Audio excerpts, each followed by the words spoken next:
আসসালামু আলাইকুম ভিউয়ার্স। আজ দুপুরে অনেক দিন পর পুকুরে গোসল করতে গেছিলাম আমি সহ আমার কয়েকটা ফ্রেন্ড। আমার সাথে ছিল আমার বেস্ট ফ্রেন্ড জীবন, সাথে ছিল আমার এক চাচা হৃদয়, আরও কয়েকটা পিচ্চি পাচ্ছি সবাই নিয়ে পুকুরে গেছিলাম গোসল করতে। গোসল করতে যাই আর সবাই ভাবলাম যে একটা রেস হয়ে যাক, আজকে পুকুরে একটা যুদ্ধ হয়ে যাক। যুদ্ধটাই এরকম যে আমরা পুকুরের এই পার থেকে ওই পারে কে কতক্ষণে যাইতে পারি। সব ছেলেপেলে বলতেছিল ঠিক আছে, তাহলে যে ফার্স্ট হবে তারে কী দেওয়া হবে, তার একটা 2 টাকা দামের সেন্টার ফুড দেওয়া হবে, এটা আমার তরফ থেকে, বুঝছেন। তবে মজা লাগছিল আর কি। এই পার থেকে ওই পারে গেছি সবাই মিলে। পরে যাইয়া ওই পারে যাইয়া আসার সময় আসার পর আর কি এমন কষ্ট লাগছে যে কেন এটা করলাম, কেন রেস করলাম, কেন যুদ্ধ করলাম, এরকম মনে হইতেছিল। খুব খারাপ লাগতেছিল। এই পার থেকে ওই পারে যাইতে এত জোরে গেছি 2 মিনিট লাগছে। পুকুরটা কিন্তু অনেক বড়, এই পার থেকে ওই পারে যাওয়া কিন্তু সহজ না, বুঝছেন। এটা যদি শীতের সময় হইতো তাইলে আরও মজা লাগতো।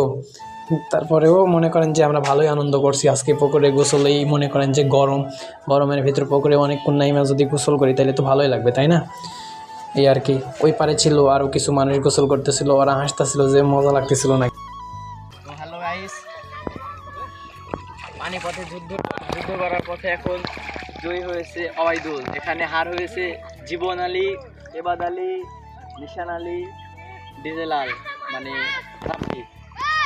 তো সমাপ্তি ঘোষণা হবে এখনই, আর পরবর্তী সময়ে পুরস্কার বিতরণ হবে 2 টাকা দামের সেন্টার।